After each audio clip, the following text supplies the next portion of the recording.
The first step before anybody else in the world believes it is you have to believe it. There's no reason to have a plan B because it distracts from plan A. And I think psychologically, the advantage that gives me over a lot of people that I have been in competition with in different situations is it's difficult to take the first step when you look how big the task is. The task is never huge to me. It's always one brick. I believe, and I learned very young, that you don't try to build a wall. You don't set out to build a wall. You don't say, I'm going to build the biggest, baddest, greatest wall that's ever been built. You don't start there. You say, I'm going to lay this brick as perfectly as a brick can be laid. There will not be one brick on the face of the earth that's going to be laid better than this brick that I'm going to lay in this next 10 minutes. And you do that every single day. And soon you have a wall. And soon you have a wall.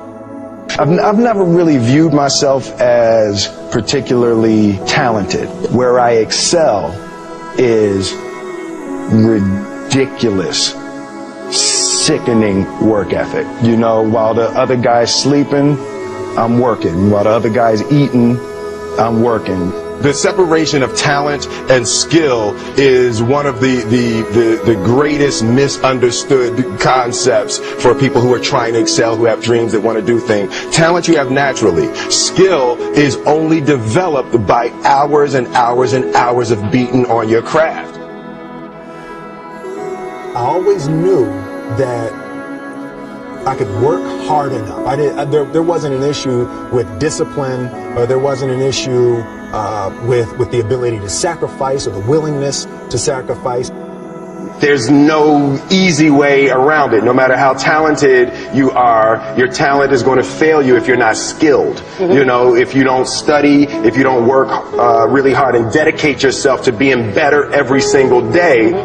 This one year, my father had his shop, and he decided for whatever reason that he wanted a new wall on the front of his shop. So he tore down probably about 16 feet high and probably about 30 feet long. He just completely tore the wall down, and my brother and I had to dig a 6-foot hole.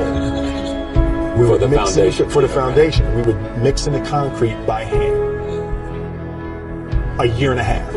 We were building this wall for a year and a half. Every day after school, we were coming, mixing concrete, putting it in the hole, doing it, and it was just myself and my little brother. And I remember standing back, looking at that wall, saying, there's going to be a hole here forever.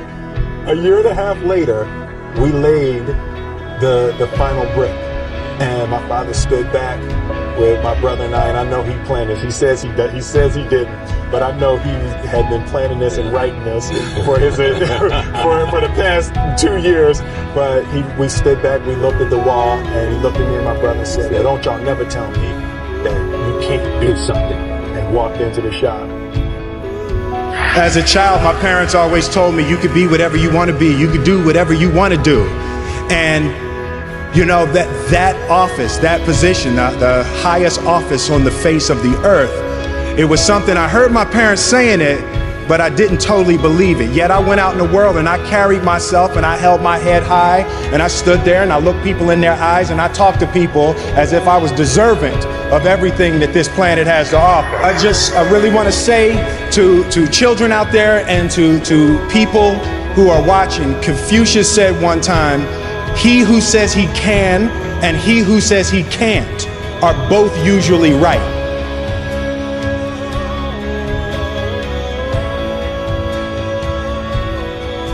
Having the opportunity to study greatness.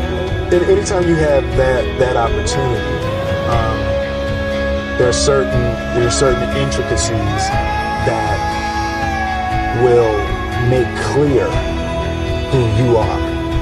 It becomes that much more clear who you are. The definition of who I am is very clear to me, and it also redefines who I want to be. In that I know for a fact that I'm stronger than I thought I was.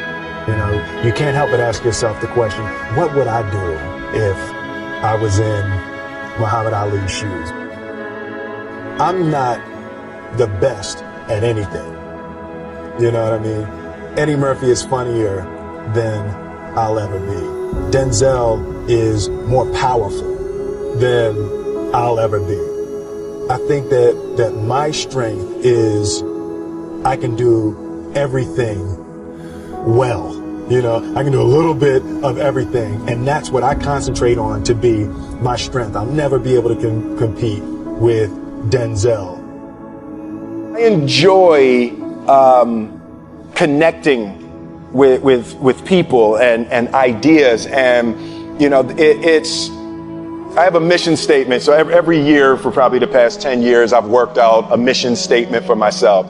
And for the last few years, the mission statement has stayed the same, and it's been improve lives, right? So when I go into something, I'm looking for how the quality of this piece could potentially improve lives. But it's all along the way. It's when you make the movie and how you're interacting with people in the process. And, you know, the concept of improving lives runs through the center of everything I do. And then I realized that the way to improve lives is to continually improve yourself, right? So with that, every morning when I get out of the bed, you know, I haven't fixed everything in the world yet, so there's always something to do. I want my life, I want my work, my family, I want it to mean something. If you are not making someone else's life better, then you're wasting your time.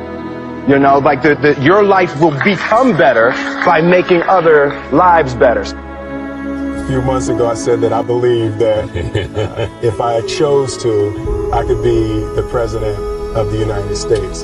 And I think as I've had a chance to intellectualize why I said that.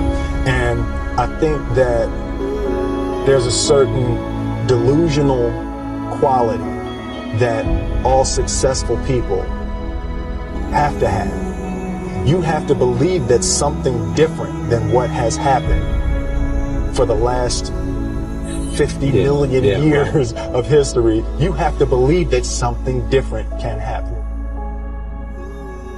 The one thing that I truly tried to communicate in the interpretation of Ali is the complex simplicity of greatness. And how greatness is not this wonderful, esoteric, elusive, God-like feature that only the special among us will ever taste. You know, it's something that truly exists in all of us. Loss is bound to joy. Like pain and suffering are bound to joy. The being able to survive something is actually a big part of being able to find that next wave of joy. You appreciate smaller things.